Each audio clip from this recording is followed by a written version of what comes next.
So you saw this picture I posted already. We got quite a few comments on it.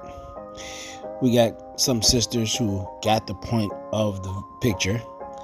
But as usual, most of the women's comments showed lack of understanding, a lack of accountability, a lack of acceptance of the reality, and just completely missed the point. Before I get into the video I want to get into, let's take a look at some of these comments. Queen B 2131 says, to all the men, sad individuals. Amber Diamond 39, who I actually think is pretty cool. I went on her page, I followed her. I ain't here to hate on nobody. I'm gonna follow you unless you're absolutely nuts. But she says, I'm confused. If we bring our own money, y'all say y'all don't care about that. If we say we bring you peace, y'all say that's the bare minimum. Here's what's funny. I said to her, you never heard a man say that? Stop lying. I'm referring to peace being the bare minimum. She says, well, with my own ears, no, I haven't. So you're correct. Oh my God, I love her. And here comes the disingenuous comments. Both pictures are beautiful. Okay. And then she says, first, you discriminate against black women. Now it's older people. You need guidance. Well, I don't know where I've been discriminating against black women. Apparently, you've been all over my account, seeing my videos. I have strong criticism for black women, but discriminate? That doesn't even make sense, but okay. Best Life NJ says, I think Heather can support herself. She doesn't need male approval. Of course, I responded, and she will get none. And my favorite one of all, everyone has problems, even celebrities. It's dumb to think someone who is naturally good looking wouldn't have the same problems with weight and alcohol. What? Okay. What are we talking about? And of course, the comments been on and on. But here's a video of a woman that openly admits that Kevin Samuels was right and she was wrong. Unfortunately for her, it took her into her 50s to realize this. Let's take a listen to what she had to say. But later, I had to call him when I called into a show, I think in 2020. I said, you were right. You're right. Well, curious, what made you come to the point where you recognized that he was right? The aha moment was between, let's say 46 and 50. Because my daughter had graduated from high school, was going to college. I've always been, kind of like my dad said earlier, he used to say, I was fine, but now I'm just cute. So I used to be fine, but now I'm just cute. And when I was fine, I had all this, these options. And when I was in the midst of, rearing my daughter, I never saw the fact that those options were diminishing because I had to focus on my daughter. So it wasn't really a priority for me until she was gone. And then I was left with myself and wanting to be in relationships, and there weren't as many options.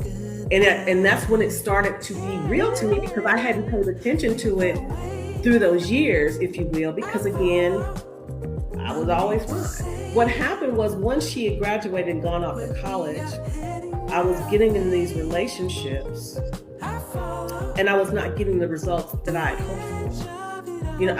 Other than that time with my daughter's father, I would like to think that I was not just reckless. I like to think that I was searching for something that I ultimately wanted, but not realizing that I was not equipped to have it at that time.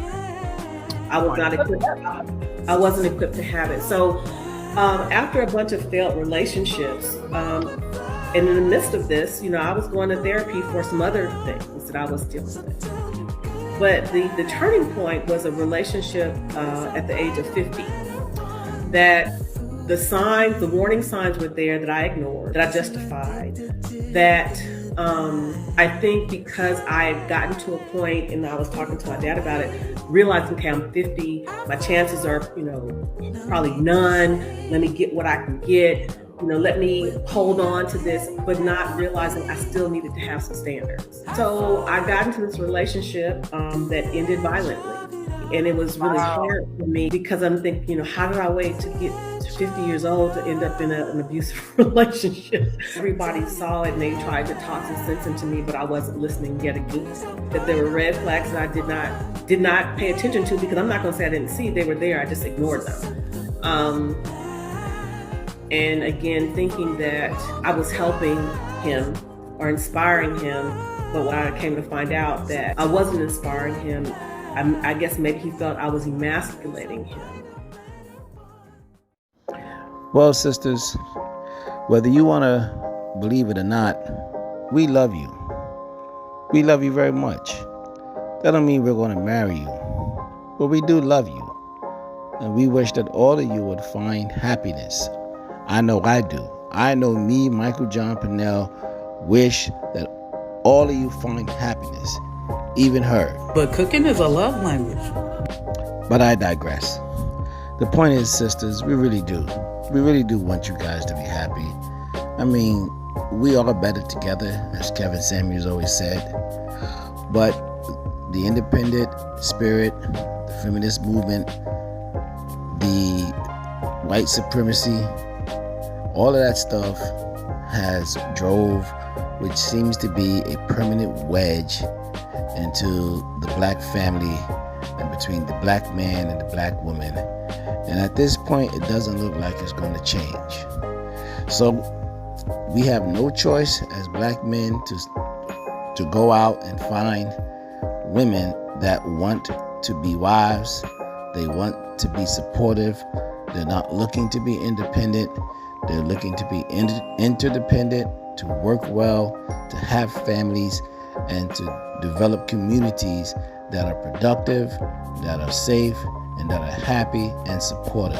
And right now, black women, as a group, as a whole, you're just not about that.